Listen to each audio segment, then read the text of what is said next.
Ntendereza Kristo era nebaza Mukama Katonda waffe atusooseza okuba nga tukyasoolera ddala okwatula nti Yesu ye Mukama. Nkwanirizaako gwena mukwano gwange akyatwalira ddala eddaala okuba nga weekuumira mu byawandiikibwa. Amannya Mazima Kenneth nga bulijjo. So nako olwaleero njagala tubeere nga tweyongera mu kuyiga kwaffe mu njiri eya Yokaana era nga obwenyi tugenda butunuuliza nno kye tuyita okujja nga tutunuulya Yokaana n'okujja kw'ekitangaala. Yokaana n'okujja kw'ekitangaala. Ensonga eyo gye njagala nno tubeere nga tutunuulya. Ku mulundi guli twatandika nga tutunuulira nnyo ku kigambo eky'emirembe n'emirembe, ekigambo ekiyinza okuba mu nkolagana era ne tutunuulya ekigambo ekyebeezaawo. Era twagendera ddala mu maaso n'okuba nga tutegeera okuviira ddala mu kuwandiika kwa Yokaana nti ekigambo kye kitonzi ky'ebintu byonna era obulokozi busangibwa mu kyo. Wabula olwaleero tujja tutunuulya olunyiriri lw'omukaaga paka olw'omunaana nga kyenjagala kwe kubeera nga tuyingira mu nsonga zino ez'okuba nga twekkaanyiza ddala ate era ne bino ebituteekeddwa mu maaso. So njatandika nga nsoma ennyiriri zino ate mbeere nga ntwala n'eddaala ery'okubeera nga nnyinnyonnyola lunyiriri ku lunyiriri. Tutunuulira olw'omukaaga paka olw'omunaana. Waalabikawo omuntu Katonda gwe yatuma, erinnya lye Yokaana. Olw'omusanvu oyo yajja olw'okutegeeza, ategeeze eby'omusana, bonna bakkirize ku bubwe. Olw'omunaana oyo si ye musana wabula okutegeeza eby'omusana. Awo nno we tuli nti bw'oba wekkaanyiza bulungi ojja kulaba nti olunyiriri luno olw'omukaaga lusongera ddala ku mulimo Yokaana gwe yali agenze mu maaso n'okuweebwa. Obukulu obw'ensonga bwe njagala otegeere nti mu njiri eno eya Yokaana, Yokaana takozesa kyewandiise erinnya erituumibwa omuntu tugambe okuva mu mulimo gw'akola nti oba abadde mubazzi oba abadde mufumbi oba abadde musomesa. Yokaana ayogerwako wano okumutegeera gwe mu ku mulimo omukulu ogw'oyo agamba nti anaasomesa, kubanga kikulu nnyo okuba nga otegeera nti n'abavvuunuzi ba Bayibuli tebalina kunnyonnyola Bayibuli. Okuvvuunula kuvvuunula n'okusomesa kusomesa. Ti mu njiri eno ya Yokaana, Yokaana ye mwene nga bwe twategeera naye teyeeyita Yokaana wabula yeeyita omuyigirizwa omwagalwa wa Mukama waffe Yesu Kristo.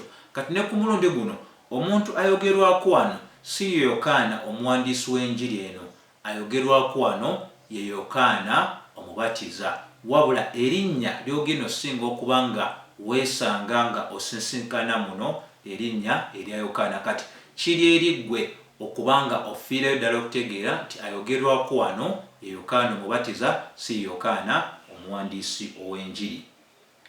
So kakulu nnyo ako kakutegeera. So mukaaga oba olunyiriri lw'omukaaga lutulaga engeri Yokaana gye yagendera ddala mu maaso n'aweebwa eddimu ery'okubeera nga yali nnabbi, ate ekirala kwe kutegeera nti yali nnabbi asinga oba akulembera bannabbi bonna. Ebyo nno tubijja wa? Tetubijja walala, tubijja mu nsomesa oba mu kusomesa okwa Mukama waffe Yesu Kristo. Ngenda kuba nga neeyambisaako wano Matayo essuula ya 11 olunyiriri lwa 9 paka ku lunyiriri lwa 11. Lugamba, naye kiki? Ye mwagenderera kulaba nabbi? Weewaawo mbagamba era asingira ddala nabbi. Ekitegeeza nti Yokaana nabbi. Tutegeera nti Yokaana nabbi nga tusinzira ku bigambo ebya Mukama waffe Yesu Kristo. Olw'ekkumi, oyo ye yawandiikibwako nti laba ntuma omubaka wange mu maaso go alikukulembera alirongoosa ekkubo lyo.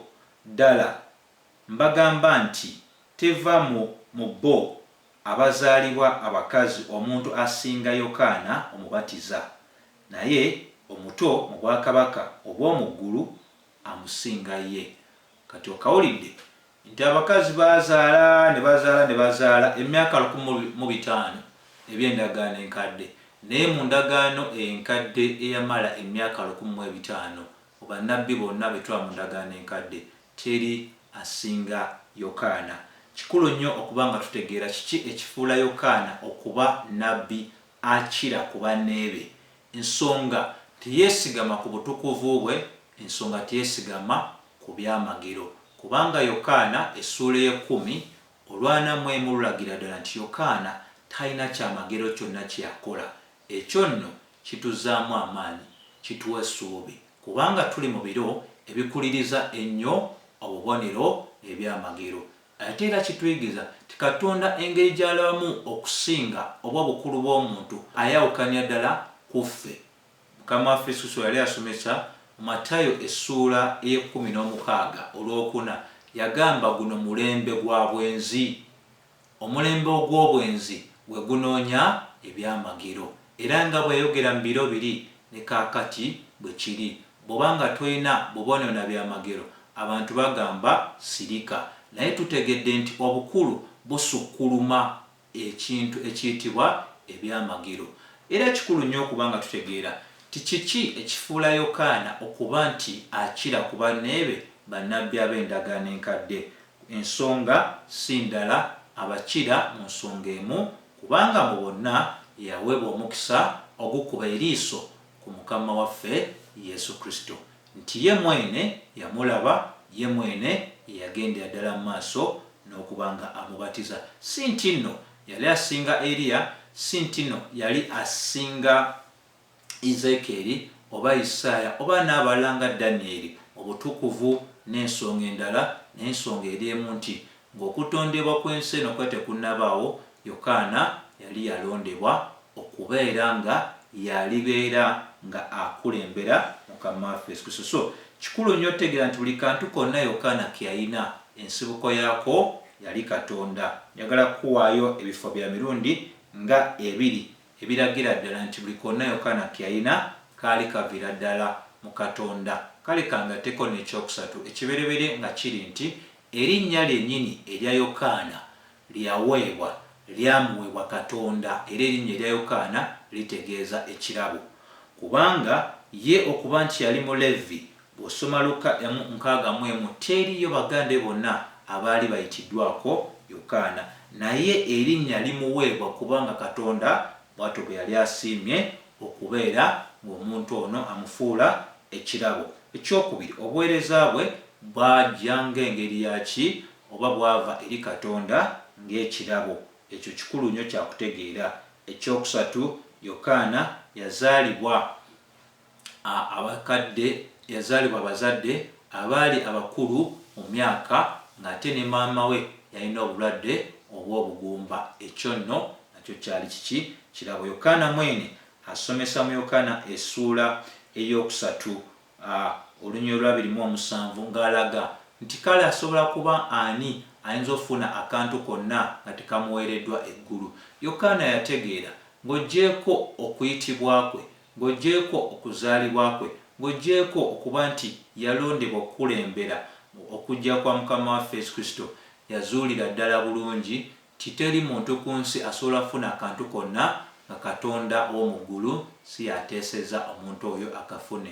Kino naffe kyatusomesa tuleme kubanga tugaya ekintu kyonna Katonda kyatuwadde, kubanga teri n'omu ku ffe agwanira kantu konna okubanga twazaalibwa mu kwonoona. Ate saagala weerabire ti Bayibuli nnambulukufu mu Bakolinso 1:4 Pawulo agamba nti lwaki twenyumiriza, lwaki twepanka ne twerabira nti buli konna ke tulina katuweebwa buweewi. Bw'oba ojjukidde bulungi nti endagaano enkadde weewaawo enywereza ddala nti yali agenda okukulembera Kristo nga Kristo tannalabisibwa, yalina kubeera Yokaana. Isaaya essuula 4 olwokusatu n'olwokuna lulaga nti ye yali agenda maaso n'okuba nga akaabira mu ddungu ng'agamba nti abantu baali bagwanidde okweteekateeka. Totukomyawoka bw'ojja mu kitabo kino ekya Malaki tumanyidde ddala nti kyekitabo ekyagalwa eri abasumba basinga bw'okwatira ku Malaki obeera nga abakutte ku mutima kubanga balina kye beefuniramu kye bataategeera bulungi. Bayibuli egamba nti laba ntuma omubaka wange naye alirongoosa ekkubo mu maaso gange. Era ndowooza okitegeera alongoosa ekkubo mu maaso ge si mulala wabula ye Yokaana omubatiza. Era bw'ojja mu Malaki essula ya 4 olunyiriri lwa 5 egamba laba ndibatumira Eriya nabbi olunaku olukulu olw'entiisa olwa Mukama nga terunnaba kutuuka. Omuntu ayogerwako awo nga Eriya si mulala ye Yokaana omubatiza bw'oddayo n'osoma Matayo essula ey'11. So waliwo omusajja Omunakenya eyeerimbika mu kyawandiikibwa ekyo ayitibwa David Owo, ng'era ye agamba nti Eriya asembayo okujja kwa Mukama waffe Yesu Kristo okudda kwa Mukama waffe Yesu Kristo okwokubiri nga tekunnabaawo. Ne Eriya yali ayogerwako awo teyali mulala wabula yali Yokaana omubatiza. So basebo ne bannyabo ensonga zino enkulu za kutegeera. So mu kusoma kwange natwala n'eddaala okubeera oba natutya eddaala n'okuba nga nekkaanya ensonga ez'enjawulo ezirabikira mu ngeri y'ekyamagero oba ebyamagero ebyakulembera obuweereza obwa Yokaana. Ekisookera ddala nti omulimo ogwa Yokaana oba okuzaalibwa kwa Yokaana kwagenda maaso ne kwogerwako malayika. Jjukira bulungi Luka 13 Angel Gabriel asindikibwa mu maka ag'omwami ayitibwa Zakalaya nga agambibwa nti ye ne mukyala we bali bafuna ezzadde, era ezzadde eryo lyalina kubeera zadde ery'obulenzi era lyalina otuumibwa erinnya erya Yokaana. So tukkirize nti nno omusajja ono yali wanjalo, teri n'omu ku ffe eyazaalibwa nga malayika yasoose otumibwa okubeera ng'ateekateeka bakadde baffe. Ekyokubiri nti ekyamagero nakyo ekiri mu ekyo kw'ono omusajja nti yazaalibwa abazadde ab'emirundi ebiri abaali abakulu ennyo mu myaka. Bw'osoma Luka 24 paka 25 n'olunyiriri lwa 36 nti Katonda mwene yakola ekyamagero ekyokuba nti omukyala yali tazaala yazaala. Ekyokusatu yajjuzibwa omwoyo ng'akyali munda ya maama we. Luka 1:41. Ekyokuna kwe kutegeera nti taata we yazibwa omumwa olw'okuba nti yabuusabuusa ebigambo ebyali bimugambiddwa malayika. So ekyo kikulu kyategeera newankubadde waliwo abakisukkulumako nga bagamba lwaki yazibwa omumwa ate maama wa Mukama waffe Yesu Kristo ayitibwa Mariya ye n'abeera nga teyazibwa mumwa kubanga yabuuza malayika y'omu n'amugamba kinayinzika kitya nze okubeera olubuto atalabanga musajja yenna. So kati ekyo kikulu kyategeera nti oli azibwa omumwa kubanga ensonga y'omukyala mbeerera n'omuntu nga mukulu nnyo mu myaka nga musajja okubeera n'ezzadde si yali esoose. Ibrahimu kyali kyakulabirako, Salaayi kyali kyakulabirako, n'ekyamaliya kyali kitegeereka teriiyo mukyala yenna mbeerera eyali azadde wataali kubeera nga asoose kwegatta n'omusajja. So awo nno nawe wakulu wakutegeera. N'ekikulu nnyo ate era otegeera tuluvannyuma nnyo omwana yali amaze okuzaalibwa nti taata owa Yokaana omubatiza yagenda mu maaso n'okuba nga asumululwa obanga omumwa gwe guggulwa buto kubanga yatuuka n'akkiriza ebigambo byonna Katonda byali agenze maaso n'okwogera nga bwe tulaba mu Luka 1:62 paka 63. So wano eno ate era njagala tubeere nga tutegeerera ddala nti obuweereza obwa Yokaana bwali bwa njawulo nnyo kubanga yajjira mu maanyi oba mu mwoyo y'omu owa Eriya. Lwaki tugamba nti yajjira mu mwoyo y'omu owa Eriya? Kubanga obuvumo bwe yalina okubanga asobola okweŋŋanga abantu abaali batiika abantu bonna.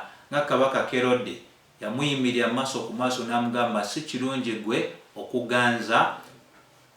okuganza omukyala owa mugandawo, ekyamuviirako okubanga akola ki ng'atya. Eriya teyali musajja mutiitizi ng'atumiddwa okwogera, bw'atyo ne Yokaana Omubatiza bwe yali. Wabula olw'omusanvu lugenda mu maaso n'okuba nga lutusomesa nga lwogera ku kino nakyo wammanga ekikulu eky'okufiibwa mu Yokaana 1:7 lugamba oyo yajja olw'okutegeeza ategeeze eby'omusana bonna bakkirize ku bubwe. Kati wano owakulu ow'ensonga y'okutegeera nti Yokaana yali alondeddwa olw'omulimu ogw'okutegeeza nti weewaawo Yokaana yali assibwamu nnyo ekitiibwa, naye omulimu gwe omukulu gwali gwakuba nga ategeeza oba abantu nga basongera ku kigambo eky'olubeerera, ng'asongera abantu ku kigambo ekitonzi eky'ebintu byonna, kubanga Yokaana si yali ekigambo eky'obwakatonda. Ako nno kakulu nnyo kakubeera nga kategereka, kubanga waliwo enjogera egamba nti Abayudaaya ku lw'ettutumu Yokaana ly'alina, abasinga balowooza nti Yokaana ye yali Masiya. Era bw'oba osomye Luka essuula eyokusatu olw'15 gye njagala nkusomere bw'eti bw'egamba. Yokaana 3:15 egamba bw'eti, awo abantu bwe baali nga basuubira era bonna nga balowooza ebigambo bya Yokaana mu mitima gyabwe oba nga mpozi ye yali Kristo.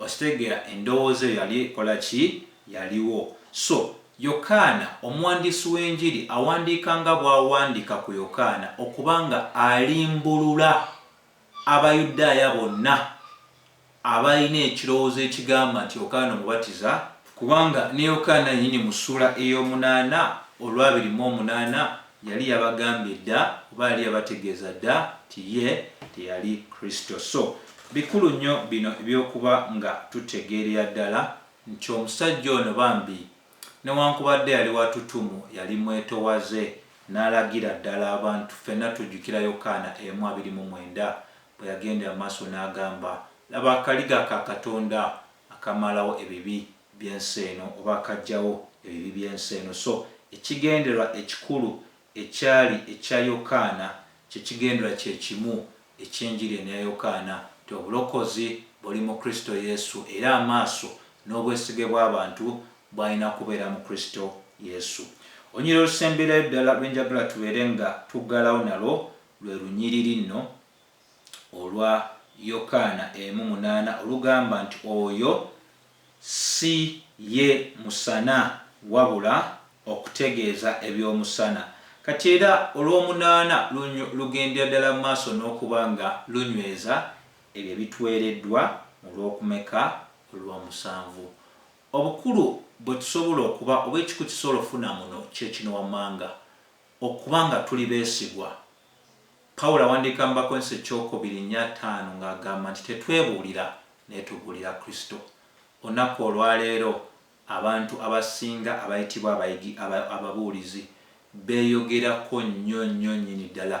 Obudde bwe bamala nga beeyogerako tebwenkana na budde bwe bamala nga bagaziya, nga basomesa okuva mu byawandiikibwa abantu okutegeera Kristo. So waliwo theologia omu yawandiika n'agamba nti Yokaana yali kitangaala ekisobola okugeregeranyizibwa ku ttadooba ey'omu nnyumba mu masekkati g'Abayudaaya bokka, wabula Kristo yawandiika ng'agamba nti wabula Kristo ye kyekitangaala eky'omusana ekyakira ensi yonna.